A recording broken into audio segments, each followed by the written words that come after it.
In 9 months, I turned this abandoned $160,000 18-room apartment building with no tenants and no income into an $800,000 property with huge passive cash flow. Here is how I did it.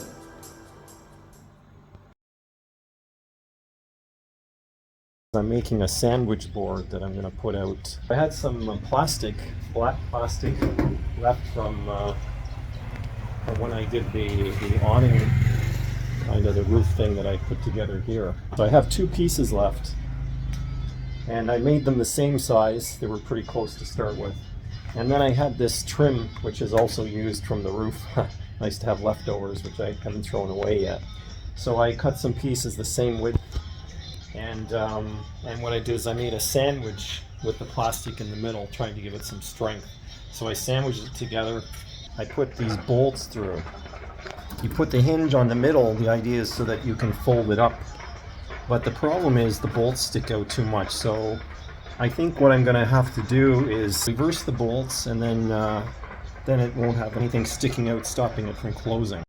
I made the sandwich on both pieces, and I just attached the hinge in the middle.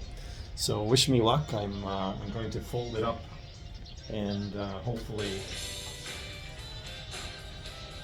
it doesn't break and can actually close. Hey, we're in luck.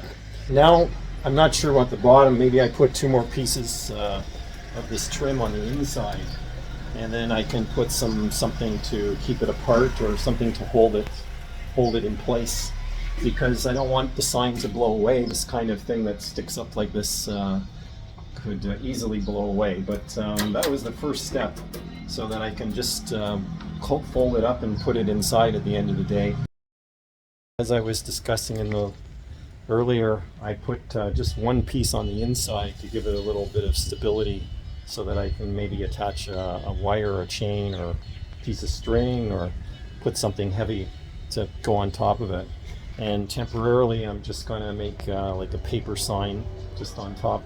It's not the rainy season now, so there's no problem with something getting wet.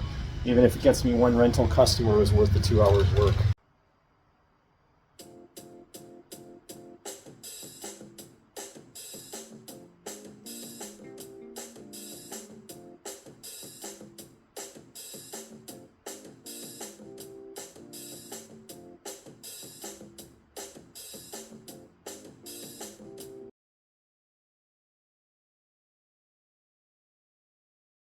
I'm up on the ladder here, taking the old sign down.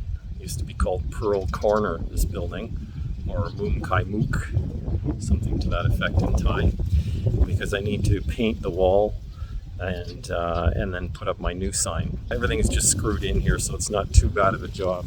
I don't know if you can see, there's little screws that hold up this silvery kind of material that they used. I've been playing around since yesterday, cutting some cardboard. I'm going to attempt to make my own signs out of styrofoam, some 2-inch thick styrofoam. So this is quite a challenge, because I'm not very artistic. So what I'm doing is I'm just making the shapes pretty much out of my head, but I have some funny looking type style. I just look at a picture on my phone, and I'm trying to make it look similar. I'll use the cardboard to trace the letters onto the styrofoam. I've got 3 of the letters done. Fortunately for me, there's only 4 letters. I can use the same pattern to make the other letters, because 2 of them are the same. What I actually did first is I tried to copy it to make the letters myself, just with a pencil on a piece of paper. Once I was able to make it look kind of similar, I thought, and see how it goes. So I was quite surprised. I was able to cut the letters pretty straight with the X-Acto knife.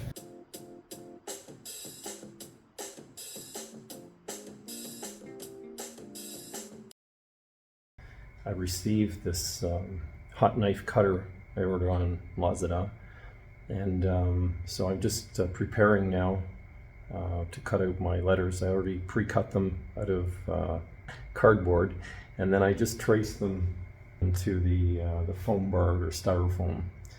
And so now I'm going to get the hot knife and try to cut out these letters.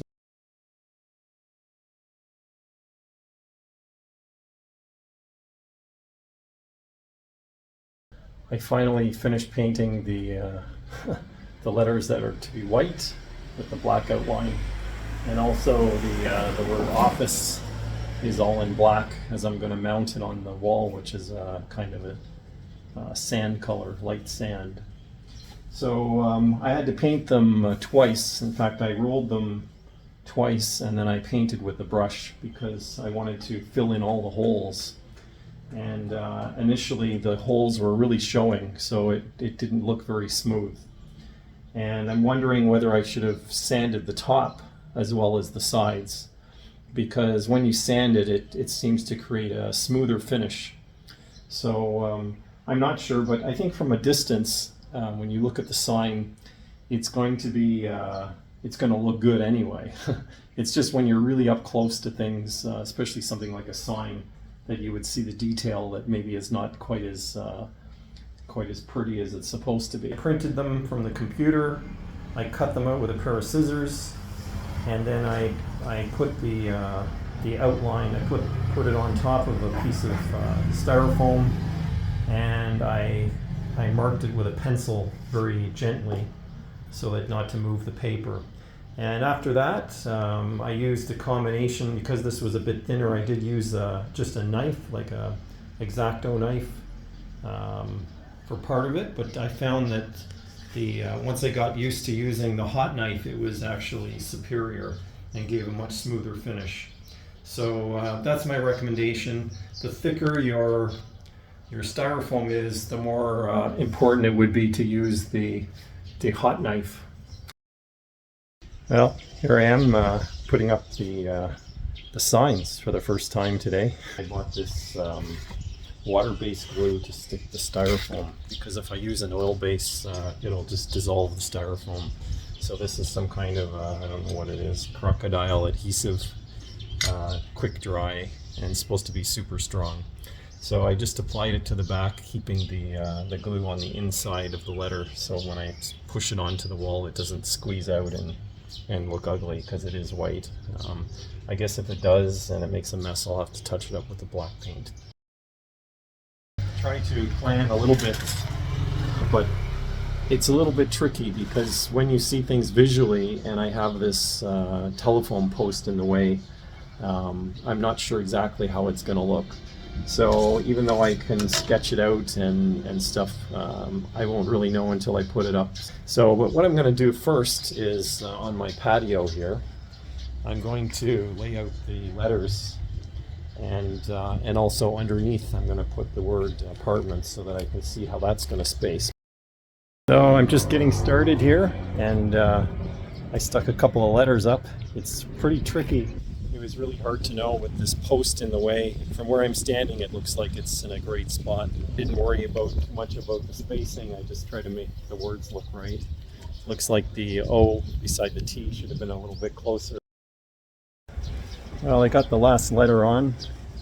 It looks like maybe I left a little bit too much space, but not too bad. I tried to shift it a little bit, but the glue started to show from the edge, so I thought I better not push my luck too much.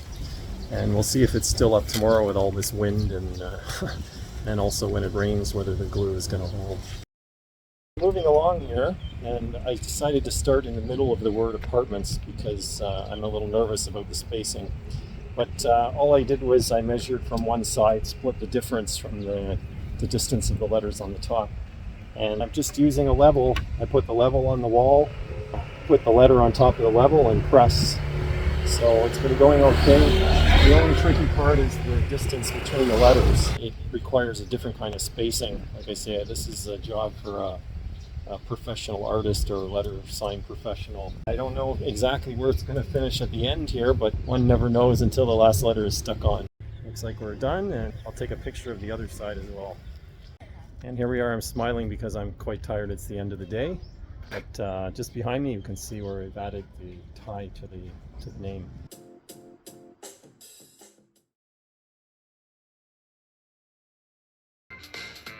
It's been 9 months since I started this project. I can't wait to see what's coming next. Take your passion and make it happen.